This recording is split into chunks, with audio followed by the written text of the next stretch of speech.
Hello, everyone. I'm Charlotte Jones. We're presenting the economic summary with our colleague Melvin Cox. Subscribe to the channel. Thank you. Let's go over to Melvin. Hello, Charlotte. Back here with you. Let's go over the economic summary, highlighting the most important events from last week. U.S. Markets surge, Senate vote sparks rally as hopes rise for end to government shutdown.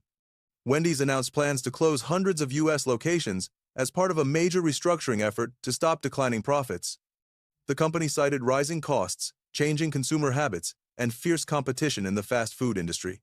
Executives say the move aims to streamline operations and boost long-term growth. The Senate advanced efforts to end the U.S. government shutdown, raising hopes for a resolution after weeks of stalled negotiations. President Trump stated that some air traffic controllers may have their pay docked, underscoring ongoing tensions as lawmakers race to restore federal operations and prevent further economic disruption. U.S. stocks rallied today as optimism grew, following a key Senate vote signaling progress toward ending the government shutdown. The S&P 500 and Nasdaq posted strong gains, leading the Dow Jones higher, as investors reacted positively to signs of political compromise in Washington. Market sentiment improved with hopes that a resolution could restore government operations and stabilize economic activity. Analysts say the move reflects renewed confidence in U.S. growth prospects and corporate earnings, while traders keep a close eye on upcoming inflation and jobs data. China is rapidly boosting its manufacturing capacity, innovation, and industrial self-sufficiency. Bloomberg notes that the country is rewiring the foundations of global power. We all saw the meeting between Donald Trump and Xi Jinping, the president of China. What clearly stood out was how Trump appeared forced to ease tensions with Beijing, driven by multiple strategic and economic factors. Behind the smiles and formal handshakes, the reality is that both nations are walking a fine line, one defined by trade, pressure, global markets, and power projection. Trump's tone, notably more measured than in previous encounters, reflects the shifting balance of power that Bloomberg and other analysts have already pointed out. China's economy is now operating at nearly the same level as that of the United States.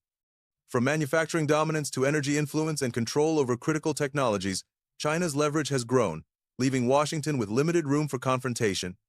Trump's decision to cool rhetoric and open channels of dialogue isn't just diplomacy, it's an acknowledgement of new geopolitical and economic realities. Chinese exports to the United States now total nearly $1 billion per day, giving Beijing significant leverage in negotiations with American importers. Bloomberg also highlights that China plans to double down on its manufacturing dominance in the new economy. Why this matters to the North American audience, ages 30-70 plus. If China is now moving to the same level as the U.S., it could directly impact jobs, manufacturing, and financial markets across North America.